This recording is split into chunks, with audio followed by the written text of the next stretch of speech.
বর্ষাকাল, সন্ধ্যা নামছে ধীরে ধীরে। গ্রামের কোনো এক প্রান্তে একটা ছোট্ট ক্লাব ঘরের মধ্যে আড্ডা জমিয়ে বসেছে কিছু কলেজ পড়ুয়ার দল। রাজু, বাপি, সুমন আর তন্ময়, এই চার বন্ধু মিলে সপ্তাহ শেষে একজোট হয়ে আড্ডা দেয় এই ক্লাব ঘরে। পড়াশুনো থেকে একটু চাপমুক্ত হতে তারা প্রতি শনিবার সন্ধ্যাবেলায় এই ঘরে বসেই গল্প ঠাট্টা করে। তবে আজ তাদের মধ্যে সবাই উপস্থিত থাকলেও একজনের এখনো দেখা মেলেনি। কি ব্যাপার বলতো, তন্ময় এখনো এসে পৌঁছালো না? ওই তো সবার আগে এখানে আসে। বাপি, একবার ফোন করে দেখ তো, মনে হয় বৃষ্টিতে রাস্তায় আটকে পড়েছে। বাড়ি থেকে বেরোনোর সময় তো ওকে ফোন করেছিলাম, ও বলল ওর আসতে নাকি একটু দেরি হবে। তা আর একবার ফোন করেই তো দেখতে পারিস। বেচারা মনে হয় বৃষ্টির জন্য আসতে পারছে না। আচ্ছা দাঁড়া, দেখছি আমি।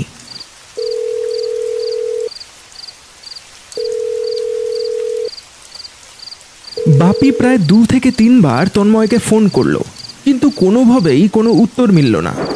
প্রতিবারই ফোনটা বেজে বেজে কেটে গেল। কিরে, কি হলো? না রে, অনেকবারই তো ফোন করলাম, কিন্তু কেউই ফোনটা তুললই না। আমার এবার কিন্তু চিন্তা হচ্ছে। আরে চিন্তা করিস না, ও ঠিক চলে আসবে।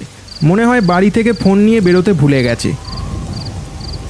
হঠাৎ আশেপাশে কোনো একটা গাছের মধ্যে কর কর করে জোরে একটা বাজ পড়ল। নিমেষে গাছটার মধ্যে আগুন ধরে গেল। গোটা এলাকার বিদ্যুৎ বিচ্ছিন্ন হয়ে গেল। চারিদিকটা ঢেকে গেল কালো অন্ধকারে। মাঝে মাঝে ঝোড়ো হাওয়া, আর তার সাথে বৃষ্টির তাণ্ডব। যেন প্রকৃতি কোনো বিপদের সংকেত দিতে শুরু করেছে এবার। এই যা, আজ আর মনে হয় কারেন্ট আসবে না। বাজটা আশেপাশেই কোথাও একটা পড়েছে। দূর, পুরো মুডটাই খারাপ হয়ে গেল। ওই তন্ময়টাও আজ এলো না, আর এদিকে কারেন্টটাও চলে গেল। এখন এই অন্ধকারে বসে বসে মশার কামড় খাওয়া ছাড়া আর কোনোই কাজ নেই। এই কেউ একটা কিছু জ্বালার ব্যবস্থা কর দেখি। অন্ধকারে কোথায় কি থাকবে, বর্ষাকাল তার ওপর।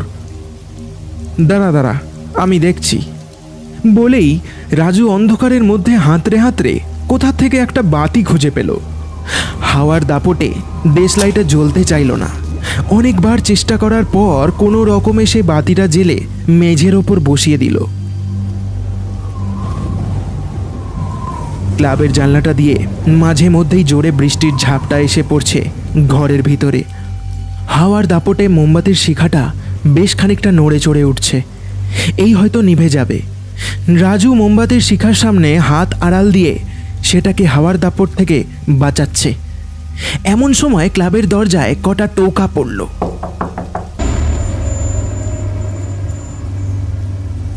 কে? তন্ময় এলি নাকি? কিছুক্ষণ চুপ, তারপর দরজার ওপার থেকে উত্তর এলো, আমি তন্ময়, এই দরজাটা খোল, খুব ভিজে গেছি। হ্যাঁ হ্যাঁ, এই তো যাচ্ছি যাচ্ছি বলেই সে দরজাটা খুলে দিল। দেখল তন্ময় ভিজে একেবারে সপ সপ করছে। অন্ধকারের চোটে মুখটা একটু আবছা দেখা যাচ্ছে। তখনও বাইরে বেশ ভালোই বৃষ্টি হয়ে চলেছে। কি অবস্থা, এই দেখো কাণ্ড। আয় আয়, ভিতরে আয়। রাজু তন্ময়কে ভিতরে ডেকে নিল। তারপর একটা গামছা তাকে মোছার জন্য দিল। থাক, এটা লাগবে না। কি আশ্চর্য, লাগবে না মানে? তুই তো একেবারে ভিজে সপ সপ করছিস।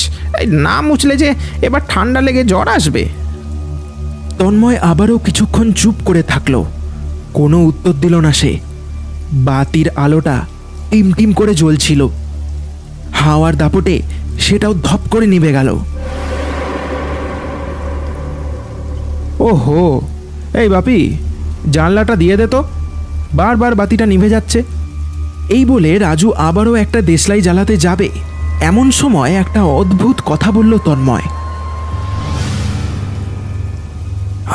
থাক না, আবার কি দরকার বাতি জ্বালার?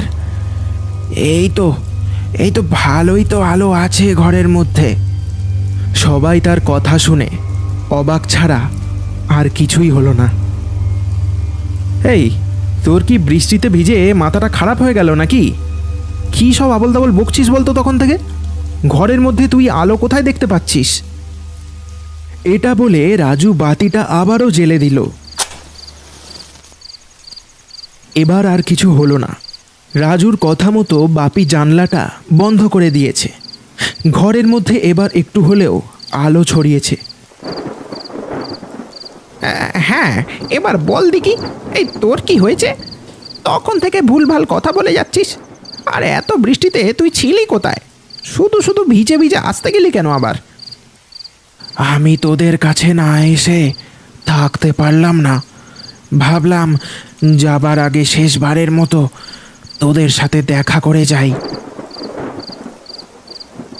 ও, এবার বুঝেছি, তোর বাবার ব্যবসাটা ধরবি তাই তো?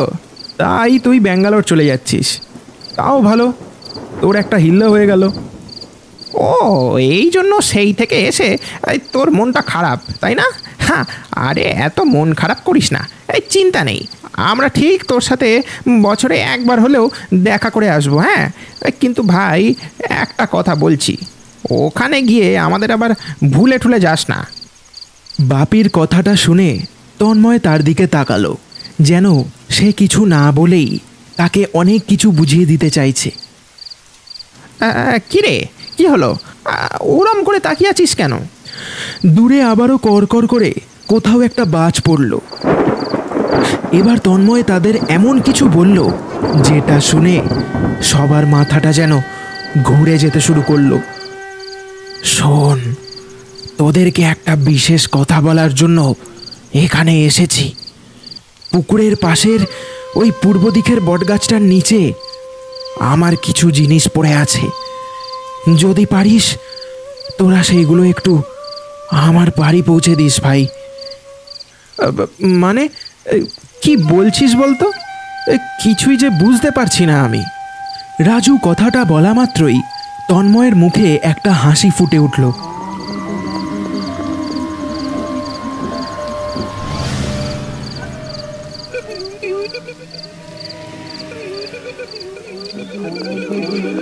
বিশাল একটা গালচেরা হাসি হেসে উঠল সে। তার চোখের মণিগুলো এখন ক্রমশ ছোট হয়েছে। তার শরীর দিয়ে কেমন যেন এক প্রকারের ধোঁয়া বেরিয়ে চলেছে। বিভৎসতার মুখটা সবাই দেখে যেন ভয়ে জমে যেতে লাগলো। কেউ ভাবতেও পারেনি যে আজ তাদের সাথে এমন কোনো ঘটনা ঘটবে।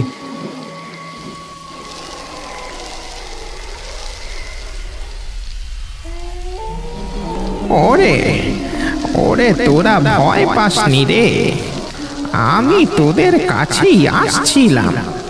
রাস্তা দিয়ে আসার সময় বৃষ্টিটা খুব জোরে শুরু হলো।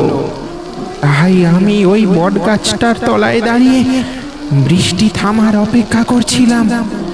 কিন্তু কিন্তু হঠাৎই গাছটার মাথায় জোরে একটা বাজ পড়লো, আর আমার এই অবস্থা হলো। ওই গাছের নিচে এখনো আমার পোড়া শরীরটা পড়ে আছে। যে পারলে পারলে ওটা আমার বাড়ি পৌঁছে দিস। আমার এই শেষ অনুরোধটুকু রাখিস। আজকের পর থেকে তোদের সাথে আমার আর দেখা হবে না যে। আর হ্যাঁ, এই দুর্যোগে কোনোদিন তোরা বাড়ির বাইরে বেরোবি না, না হলে আমার মতো অবস্থা হবে তোদেরও। বাড়ি থেকে আমাকে বেরোতে বারণ করেছিল, কিন্তু কিন্তু আমি শুনিনি। বিদায় বন্ধুরা, এবার আমি চলি। বলেই তন্ময়ের ছায়ামূর্তিটা আস্তে আস্তে হাওয়ায় অদৃশ্য হয়ে গেল। তারপর কিভাবে যেন ঝপ করে কারেন্টটাও চলে এলো, যেন তন্ময় যেতে যেতে আলোটা ফিরিয়ে দিয়ে গেল। সবাই আর বেশিক্ষণ বসে থাকলো না, হুড়মুড় করে দৌড়ে সোজা গিয়ে দাঁড়ালো ওই বটগাছের নিচে।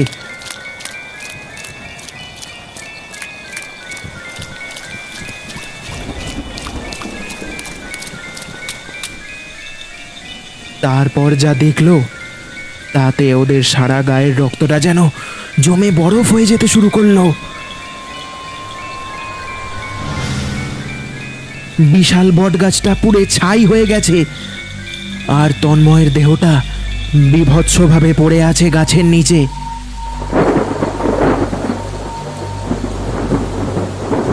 সারা শরীরটা পুড়ে ছাল চামড়া উঠে গেছে, চোখগুলো বাইরে ঠেলে বেরিয়ে এসেছে, মুখটা হাঁ করা। বেচারা মরার আগে খুব ভয় পেয়েছে। আমি ভাবতেই পারছি না, তন্ময় আর আমাদের মধ্যে নেই। মরে গিয়েও ও আমাদের সাথে দেখা করতে এসেছিল, তবে ও যেতে যেতে একটা বড় শিক্ষা দিয়ে গেল আমাদের। আর যাই করো না কেন, প্রকৃতিকে কোনোদিনও অবহেলা করো না, না হলে প্রাণের ঝুঁকি হতে পারে। হ্যাঁ, একদম ঠিক কথা। চল এবার সবাই মিলে ওর দেহটা ওর বাড়ি পৌঁছে দেবার ব্যবস্থা করি। তন্ময় ভাই আমাদের, তুই যেখানেই থাকিস ভালো থাকিস, তোকে আমরা কোনোদিনও ভুলবো না। কথাটা বলা মাত্রই কোথা থেকে একরাশ হাওয়া এসে তাদের শরীর স্পর্শ করে চলে গেল, যেন তন্ময়ের আত্মা জানান দিল যে সে সব কিছু এখনো দেখছে। দূরের একটা গাছের আড়াল থেকে একটা মূর্তি তাদের দিকেই চেয়ে দাঁড়িয়েছিল। নিমেষে সেটাও হাওয়ায় মিলিয়ে গেল।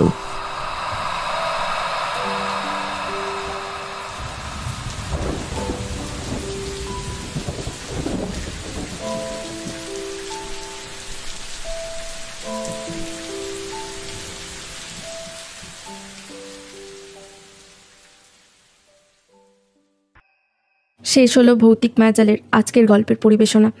গল্পটা কেমন লাগলো সকলে কমেন্ট করে অবশ্যই জানিও।